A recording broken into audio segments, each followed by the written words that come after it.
Bueno, les cuento la historia, la verdadera, la neta de lo que está pasando con Movimiento Ciudadano, cómo se está desgajando Movimiento Ciudadano y está quedando pues propiamente en los huesos por un lado, y por otro se están aliando al menos Dante Delgado y Samuel García con el presidente López Obrador. ¿Cuál es la idea? Tratar de restarle la mayor cantidad de votos a Xóchitl Gálvez. Esa es la idea, que en el 2024 los votos que pueda lograr Samuel García evidentemente sean para sean en detrimento de Xóchitl Gálvez. ¿Por qué? Porque a lo que le apuestan es a que este voto clase mediero que repudia y que tiene agravios, que se siente agraviado con el PRI, PAN o PRD, cualquiera de los tres, o los tres, se vaya más bien hacia Movimiento Ciudadano como una tercera vía, apoyada como ganó en su momento Samuel García por su esposa, que es una mujer altamente carismática y de mucha aceptación, no solo a nivel Nuevo León, sino también a nivel nacional, y aquí han estado impulsando como él mismo como posible aspirante a una senaduría, que en este caso pues tendría que ser plurinominal, ¿verdad? O aunque la gane en Nuevo León, el asunto es que pueda ser un personaje a nivel nacional más bien. Pero bueno, el asunto se está partiendo por varias razones. Una de ellas porque el primero que se rompió fue Enrique Alfaro en Jalisco, y Jalisco representa el 40% de los votos de Movimiento Ciudadano. El segundo lugar no es Nuevo León, sino el Estado de México. Ahí es donde yo veo que las cosas no van bien para ellos. Hoy ocurrió algo especialmente clave para el futuro del Movimiento Ciudadano. ¿A qué me estoy refiriendo? A la investigación que publica hoy extensamente el periódico Reforma, en la que Movimiento Ciudadano es evidenciado por los nexos que tiene Dante Delgado con uno de los personajes involucrados en la estafa lechera, le llaman, que es el fraude a Segalmex en la parte de la leche. Hay un soborno a uno de los colaboradores más cercanos de Dante Delgado, y hoy mismo Ramiro Solorio, a quien tengo el gusto de conocer, acapulqueño, tu brother, el Ramiro Solorio Almazán se llama, rompe con Movimiento Ciudadano en Guerrero y hace un pronunciamiento público en donde se deslinda de Movimiento Ciudadano y de Dante Delgado. ¿Qué cosa es lo que dice? Brevemente se los leo. Dice: líderes y militantes del Movimiento Ciudadano en Guerrero arremetieron contra el dirigente nacional Dante Delgado tras revelarse sus vínculos con empresarios y exfuncionarios investigados por la estafa lechera en Segalmex. Los inconformes realizaron una conferencia de prensa en Chilpancingo, capital estatal, para deslindarse del también fundador del partido, al que acusaron de ser aliado de Morena en lo local y de haber impuesto al regidor de Acapulco, Julián López Galeana, como coordinador estatal sin el consenso de las bases. Ya traían pleito. Ya Ramiro Solorio en una ocasión anterior se había pronunciado por ser aliancista. Entonces es no solo Jalisco, también Guerrero. En el Estado de México están a puntito. Hay una razón muy lógica y evidente por la cual no tuvieron candidato al gobierno del Estado de México. Es decir, la parte más sensata del Movimiento Ciudadano no está ni con Dante Delgado ni con Samuel García, porque ya están mostrando claramente el cobre y la alianza con Andrés Manuel López Obrador. Amigas y amigos, ¿cómo están? Me da mucho gusto saludarles en esta noche para agradecerles sobre todo lo generosos que han sido conmigo en este día. Gracias a todas las personas que se han comunicado conmigo, que me han mandado mensajes en los chats, en Twitter, en Facebook, en Instagram, en todos lados. Voy proceder a la ceremonia oficial de pues no de partida de pastel, pero sí de soplada de vela. ¿Cómo ven? Aquí está mi velita. Comparto con ustedes generosamente. Muchísimas gracias por estar aquí siempre.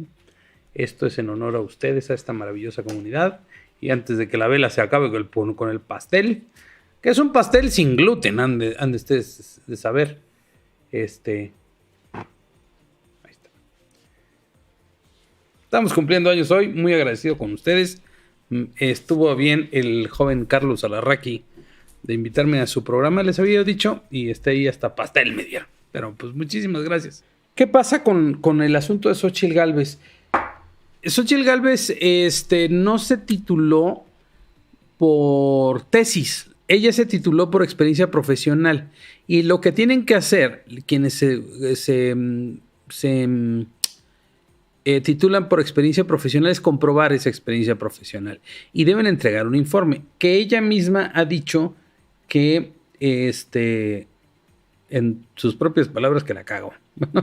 Pero aquí a diferencia del caso de Yasmín Esquivel, es que la titulación es por su experiencia profesional, no por la tesis. Entonces, el peso fundamental está en cuánta experiencia profesional tiene y cómo la comprueba.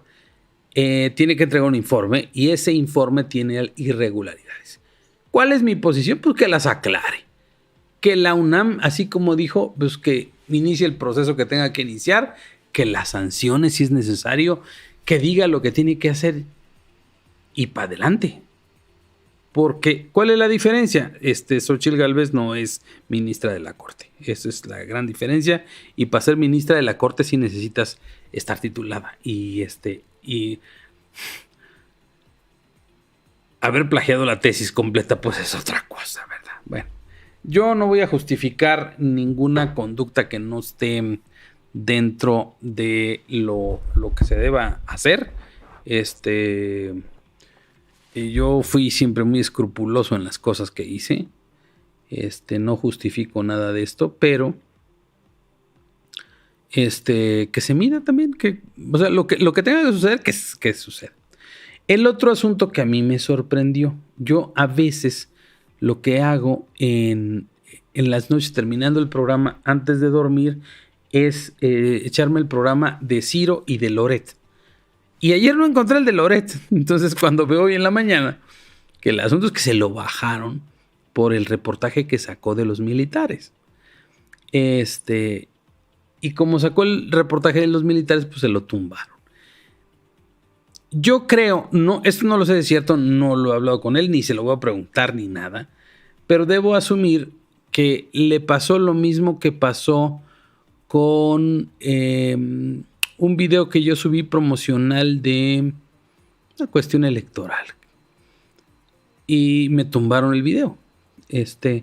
Yo creo que tiene que ver más bien con la violencia tan explícita que muestra ese video y que se da en el contexto y la coyuntura de estas películas que han salido sobre la milicia y sobre la forma en la que tratan, que no es secreto para nadie, la forma tan brutal y tan salvaje con la que se topan algunos militares al estar de ingreso en los planteles militares. Yo tengo mucho respeto por las instituciones militares, pero yo no soy de las personas de las que crea que hay que agarrar a golpes a alguien para que funcione. De hecho, yo fui entrenador de un equipo de fútbol americano de niños y lo único, además de enseñarles técnica, niños en aquella época. Ahorita mis niños tienen 40 años, o sea, lo que yo les enseñaba era técnica, era cómo evitar los golpes, cómo con la técnica y la fuerza suficiente puede ser muy eficaz, no importa el tamaño que tengas, y con las habilidades de las personas. Habían otros equipos en donde lo que hacían para volver valientes y machitos a los niños era agarrarlos a golpes, humillarlos, insultarlos Y yo opté porque eso no debería ser nunca. De hecho, en los equipos en los que yo estuve no habían novatadas ni estupideces de esas. Algunos que las creen que son una tradición, a mí esas tradiciones nomás no. Y los 2 años que yo fui el coach de ese equipo de los Dragones Negros allá en San Cristóbal de las Casas, 95 y 96, los 2 años consecutivos mis jugadores fueron novatos, siendo novatos los 2 años, fueron campeones en el estado de Chiapas. Y para mí eso es un orgullo, porque entonces yo comprobé que no necesita ser un salvaje ni un animal ni denigrar a las personas para tener éxito. Y eso es una de las grandes satisfacciones que yo he tenido en mi vida. Tanto es así que sigo visitando, hablando y teniendo mucho respeto por quienes en aquel momento fueron mis jugadores. Los he visto, al menos en los últimos meses, he visto a varios de ellos y hay un respeto mutuo y hay una admiración y aprecio por lo que hicimos en aquellas épocas. Por eso yo no creo que la violencia y la humillación sean una manera de formar el carácter de las personas. No lo creo. Incluso cuando tengan que hacer uso de la fuerza, me parece que deberían haber otros métodos, ¿no? Y que por eso no estoy muy de acuerdo con eso. Y digo, retomando el tema de Loret, yo creo que bajaron el reportaje justo por eso, pero el reportaje está en la cuenta de Twitter de Latinus y de Loret, y ahí se puede ver. Yo ya la vi y sí me parece brutal. Ayúdenme a compartir, pónganle like, porque ni la mitad apenas ha puesto likes. Ahí sí se van a Typical y ahí ponen 10,000 likes, y en este canal no. Los voy a correr de aquí. No, es cierto. Quiero plantearles y dejar muy clara la postura que tengo respecto de lo que pasa y de lo que va a pasar en lo sucesivo con Xóchitl Gálvez. Sí, es cierto que yo tengo una formación periodística, que el periodismo requiere de una ética y a toda prueba, que el asunto de... Eso es lo que yo pienso en lo personal, que el periodismo es una vocación, y que es una vocación de servicio, y además de ser una vocación de servicio es un oficio ingrato, no porque sea malo, sino porque no requiere de que exista gratitud. Es un servicio que uno hace. Así como lo hacen quienes son bomberos o quienes son socorristas o paramédicos o quienes se dedican a cuestiones altruistas. En términos de vocación de servicio, es algo que uno debe tener nato. Y también creo que los periodistas deben tener valor y no precio, y eso es muy importante. Deben tener convicciones y deben tener muy clara la misión que tienen en la vida. No sé y no puedo juzgar a otras personas por la forma en la que asumen su oficio desde su punto de vista. Y tampoco puedo ponerme en sus zapatos, porque mi formación es en muchos casos sustancialmente distinta, porque lo mío en realidad no proviene del ejercicio periodístico como base principal, sino yo me formé en una familia que tenía como premisa fundamental la defensa de los derechos humanos, el ejercicio de las libertades y de la democracia, el respeto al Estado de Derecho. Y en ese tenor, cuando alguna vez, y eso se los quiero contar, cuando alguna vez a mí en lo personal me cuestionaron, cuando yo era un chamaco, a mí en lo personal me cuestionaron por qué el periódico de mis padres nunca hablaba bien del gobierno, ni nunca reconocía algo bueno que hiciera el gobierno. Y me decían que eso no era imparcial y que el periodismo en sí era imparcial y que tenía que ser neutral ante ciertas situaciones, que el ejercicio periodístico se trataba de informar. Hay otros géneros periodísticos, el género de opinión como este.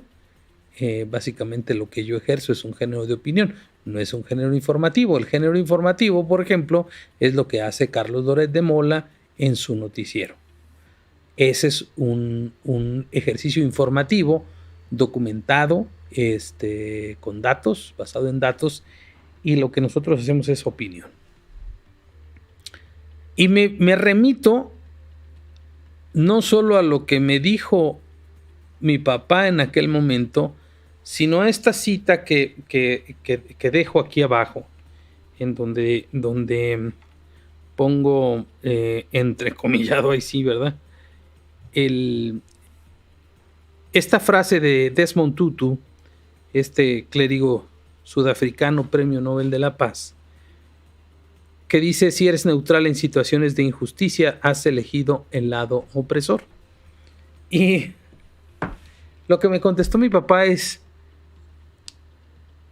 hay demasiadas personas, hay demasiados medios, hay demasiados espacios ya hablando bien del gobierno, aplaudiéndole al gobierno. Estábamos hablando de los años 80.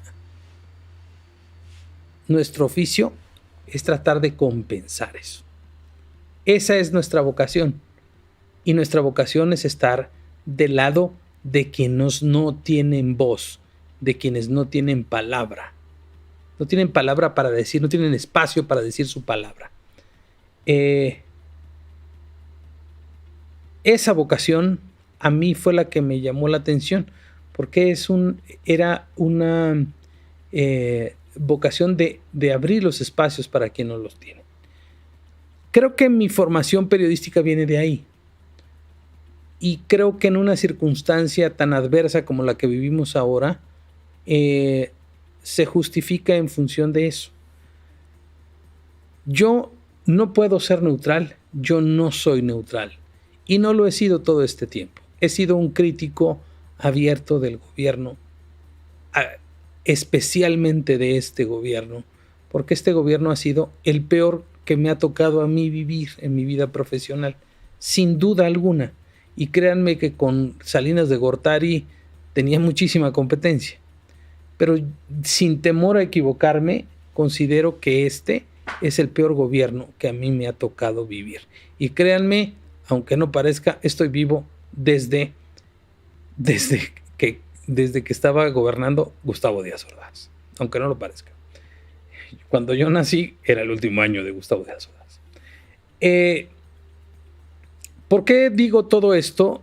Porque creo que la circunstancia que nos ocupa en este momento y los ataques que se han dado en contra de Xóchitl Gálvez son desmedidos, son injustos, y creo que no se ha entendido bien la razón de ser. Yo entiendo la neutralidad, la imparcialidad y el apego a la realidad y a la verdad en una circunstancia en la que las cosas estén normales, en una democracia en donde hay espacios para todos. Pero ser neutral o ser imparcial, por ejemplo, haber sido imparcial o justificar la imparcialidad, en una dictadura como la de Augusto Pinochet, en una dictadura como la de Nicolás Maduro, como la de Díaz-Canel, o ser neutral en la guerra, o decir que eres neutral en la guerra, en la invasión que ha hecho Rusia a Ucrania, es evidente que te estás poniendo del lado del agresor.